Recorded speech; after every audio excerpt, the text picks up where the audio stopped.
Welcome to the Post Sunday app. Thank you for joining us today. Daniel, I'm excited to talk about this message in particular because yesterday started a training time on evangelism.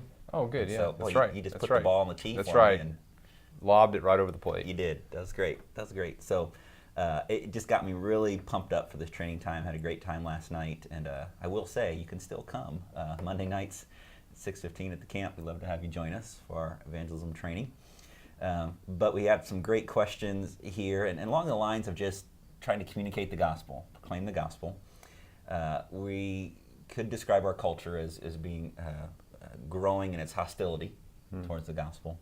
How do we share the gospel when it seems like once we even just start speaking spiritual things, there can be a shutdown of that? How do we do that in this culture? Well, there's obviously a couple elements, and I'd be curious, whenever you do this training with people, do you find that people don't know how to share the gospel? Like maybe they want to share the gospel, but the idea of, okay, what do I say, and how, do you find that people are kind of confused on what to do? Yeah, feeling like I don't know what to say, and I'm a little bit fearful even in the culture we live in. Yeah, so I think that's part of it, is knowing what to say.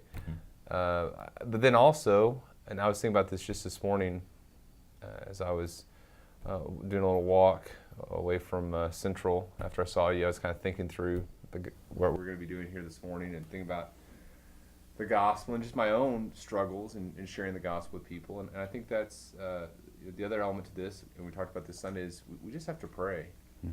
I feel like I'm willing to share the gospel with people. I feel like I try to take advantage of the opportunities that God gives me. I definitely don't do all of the opportunities I could, but then there's also this element where I just have to pray and pray consistently, pray fervently, and pray with faith that God would give me courage to share the gospel in my relationships with others, and then also just that He'd open their hearts, that He'd provide people whose hearts are sensitive to the gospel. There's an awareness of their sin and a desire to be reconciled to God. And so we need to be prepared, we need to know what to say, but then there's just this divine element that we just need to pray and trust God to provide us the opportunities. Yeah, good. Well, you mentioned in the sermon, we don't just want to talk about spiritual things. Hey neighbor, we really need to trust the Lord with this. But we do need to get gospel content to people. That's what they need to know in order to become a believer.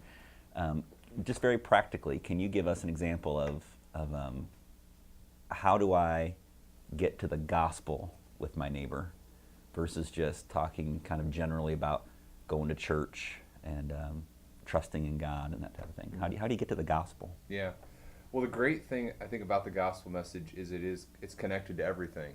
You imagine it kind of the Christ and the gospel kind of the center of the universe, and all elements somehow touch upon the gospel, either our separation from God and what happens as a result from that, how we get reconciled to God, how redemption takes place. And I think what we find in people's lives is, as we talk to them, as we get deeper and as we love them and care for them, we see that they are living the effects of being in a fallen world.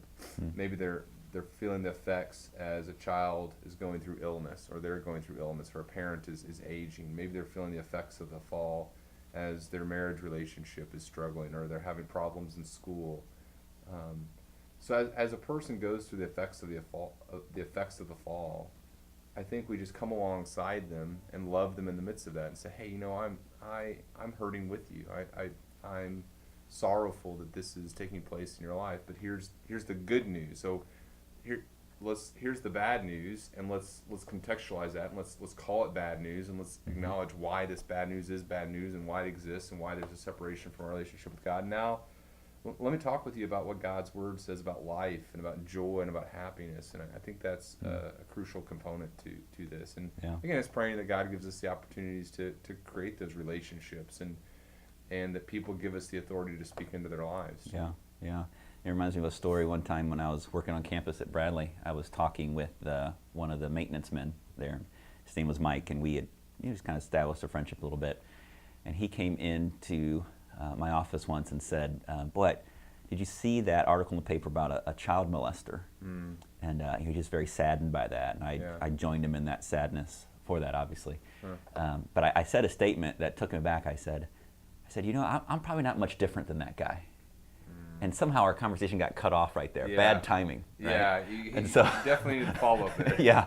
So the next day he comes back in my office and he sits down and he goes, Ben, is there something you need to tell me? And I said, yes. And I just said, you know, that guy's heart is darkened. Yeah. And I struggle with that same sinful heart, and was able then to go into the gospel and say we all have this sin problem. Right. And the good news is Right. Christ came to pay that penalty. So, Right. yeah. What about this question here, Daniel, that I've shared gospel content with someone, even talked about spiritual things, maybe we've talked about evolution and creation, those types of things. Yeah. They've rejected it. Do I just move on? Yeah. How do I continue on? No, I think you continue on by not changing who you are, but by continuing to love them. And again, it's us being faithful in the things that God has called us to do, but it's also just trusting that God's going to open hearts as He chooses. And so, you know, it's not my job to forcibly intellectually convince someone of the truths of Christianity. It's my job to consistently present Christianity and to look at other worldviews and say, hey, here, in a loving way, not in an argumentative way, but to say, you know, here's why I believe your worldview is insufficient. Here are the inconsistencies in your worldview. You know, you say that you believe in you're a materialist, you believe just in the material world, but you don't live that way. You know, you live in a way that's inconsistent with what you say you believe. You live in a way that shows you believe in things like justice and love and mercy, and those have to come from somewhere. Or you're just a materialist who believes that those are just you know, figments of our imagination because we're they're just results of these chemical processes in our brain. And you know, anyway, you live in a way that's inconsistent with what you say you believe. And so as Christians, we continue to lovingly portray a Christian worldview about life and everything related to it. Yeah, and meekly understanding that we live in a way that doesn't reflect what we believe too. And yeah, that's right. Good. Well, anything else that I didn't touch on here? Or? No, excited about this. You know, this Sunday, by God's grace, I pray that we're going to finish the Gospel of Luke. Yeah. Thinking about it yesterday and really all last week and stuff. Just kind of told me last night I felt a little melancholy maybe about finishing up Luke. Sure.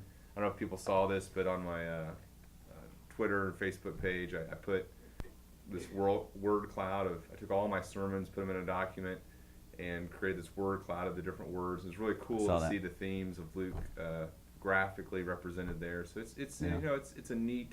We're gonna try to sum up the entire Gospel of Luke on Sunday. Okay. So Mike, maybe a song or song and a half this Sunday, just time wise. Could get lengthy. Yeah. Okay. All right. Well, thanks, man. Thanks. Yeah. Have a great day. Thanks for joining us.